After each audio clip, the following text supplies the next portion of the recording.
This started off as an anti-vaccine protest, and it was anti-mandate. Now it's sort of generically anti-government, all wrapped in this sort of notion or the guise of freedom. You know, whatever that means to these individuals, basically they want exactly what they want, which is all those restrictions gone, so that because they believe that they're just not necessary to the public at large. And now the US Department of Homeland Security says trucker convoys like these could soon disrupt the Super Bowl in the United States and, of course, the State of the Union and other big events. How bad do you think this could get, and how do you stop this?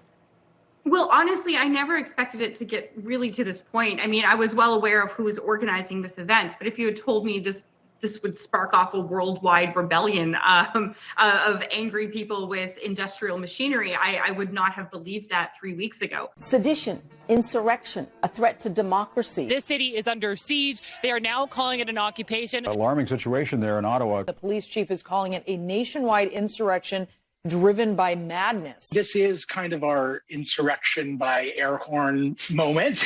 I think it's part of the globalization of Trumpism. Canadians know where I stand. There hasn't been as much violence as some had perhaps projected, but that does not necessarily mean that it has been peaceful. Reports of severe vandalism and criminal behavior. The streets are clogged. The honking is incessant and deafening. This pandemic has sucked for all Canadians. Residents that I have spoken to who say they feel terrorized, intimidated. Residents say they feel like hostages. Residents in that area say that they are being held hostage, that this freedom convoy, as they call it, has essentially imposed a lockdown on them. Some protesters harassed a soup kitchen. These anti-vaxxers actually took food from the mouths of the homeless. Hungry, yeah. Because they're so put upon. There have not been any violent outbursts. However, horns have been honking for 12 to 21 hours a night. The small fringe minority of people who are on their way to Ottawa or who are holding unacceptable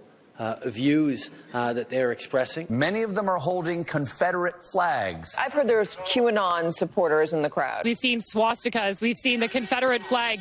We've seen flags with Justin Trudeau, our prime minister, in a noose. Lots of Donald Trump flags as well. People chanting, "Let's go, Brandon." It is actually one of the rare times in history you're going to see swastikas and yellow stars at the same protest. A few people shouting and waving swastikas does not define who Canadians are. Ottawa is being besieged by a group of anti-do-anything-about-COVID truckers called the Freedom Convoy. A so-called Freedom Convoy. So-called Freedom Convoy of truckers. It's a cult.